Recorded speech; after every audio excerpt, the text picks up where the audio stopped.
Okay, guys, if you are watching this video, it probably means that you are about to write a journalism story of some kind. And before we get to the writing of those stories, there are several steps we have to take, one of which is interviewing. But before we even get to the interviewing, we have to talk about how to write questions, which always sounds so silly at the start. Like I have to learn how to write questions.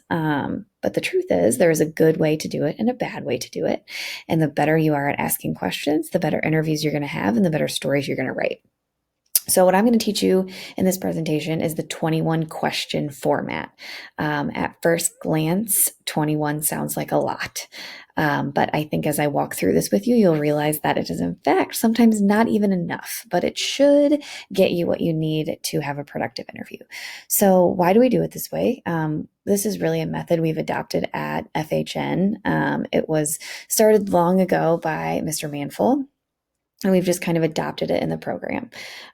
We do it for a lot of reasons. It helps you be extremely prepared, so you don't forget something important. It helps you look professional. It helps you get through some tough questions, and recognize the questions that people might have some tough times answering or need some more time to think about.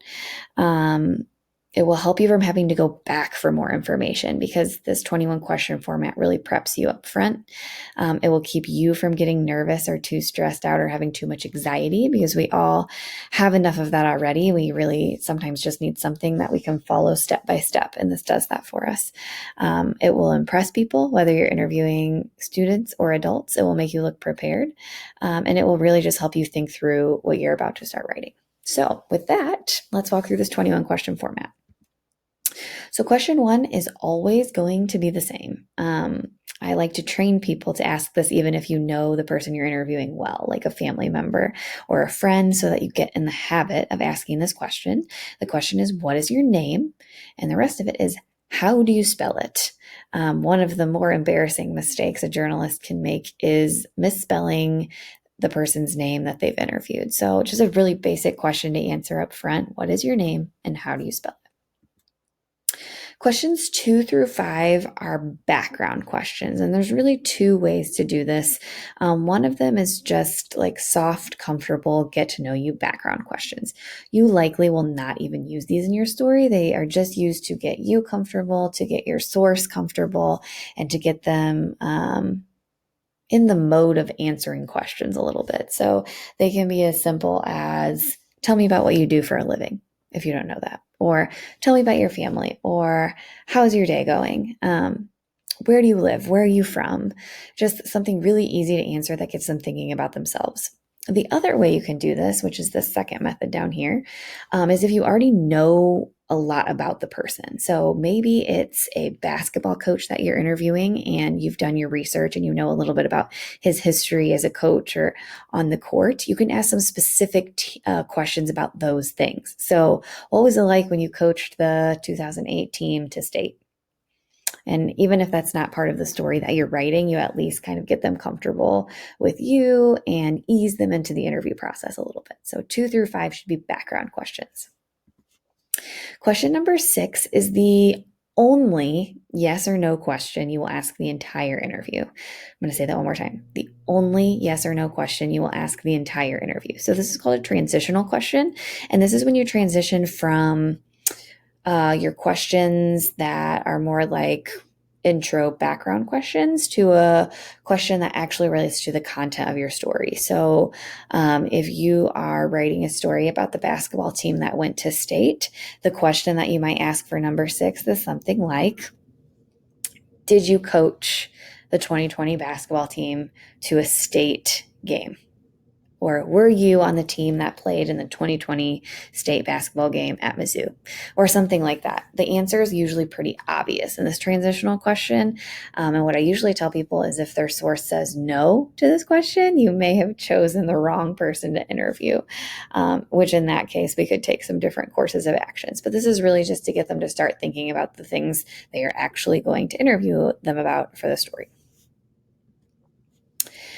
Questions 7 through 12 are really your more factual questions. So these start with who, what, when, and where. Okay.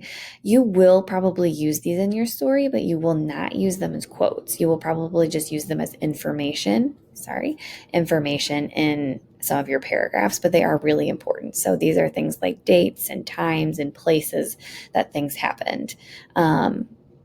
Multiple of your sources for the same story will probably answer these questions really similarly because they're all factual, important, but not emotional. That's what we get to next. So questions 13 through 19 really make up the meat of your story when you're done with the interview. These are where you're going to get your quotes where people really speak with emotion and speak with opinion. So these questions start with words like how, why, describe, explain, tell me about. And when you think about it, anytime you ask a question that starts with a phrase or a word like that, it can't usually be answered in just one word. It usually needs like a good sentence or even paragraph of a response, which is why they're good to use. They make people think, they make people feel emotions. These are the questions that are really going to tell your story. These are the answers, I should say, that people will give that will make your story come to life. Without solid questions in this section, you're not going to get it. You want them to be able to tell their story, and these questions are what lead them there. So think real hard about these questions. Question 20 is one that sometimes some people skip, and I always tell them not to skip it because sometimes it's the best question you'll ask the entire interview. The question is there anything else you would like to add? And the reason that's a good question is because sometimes going into an interview, people have all of these thoughts about things you're going to ask them or things on their mind about the story they know you're writing that they want to share, and maybe you just haven't asked it. So as soon as you ask that question, they might tell you something that they've been dying to say the whole interview, and it might be the best quote you get the whole interview, which is good. Another thing you can add on to question 20, is there anyone else that you should contact for an interview? Sometimes we don't know those things. Sometimes we don't know that they've worked closely with their brother on a project, or their friend really knows something special about them, or anything in between that. But asking that question will help us get there. And then question 21 looks a little bit different in a pandemic world. So we'll talk about this, but essentially 21 is a thank you. Please make sure to thank them. They're really taking time out of their day to talk to you, whether it's 5 minutes or 45 minutes. And then normally, just for the sake of covering ourselves in case of an issue, we have people sign interviews to verify that they've said what they've said. We will not be doing in-person interviews this year or for a while because of COVID-19. So we have some options. One of the options, and one I think you guys will use often, is Zoom interviews. And in that case, we'll probably just have you record the interview on Zoom and have them say at the end, like, I can verify that this was all me. If it's a phone interview, we'll work on something else. So let's just talk about that separately. But moral of the story is we need to be able to verify somehow that the quotes that you relate to this person are things that they actually said. So that's important. So we go back to the front. That takes us to the end of our 21 questions. There's a PDF of this sheet floating around somewhere that you guys can look at so you can see the whole page. On the back of the PDF, there's also some sample questions for different types of stories, which is good to look at. So this should get you started and should help you with an interview that will create a really powerful story. Good luck.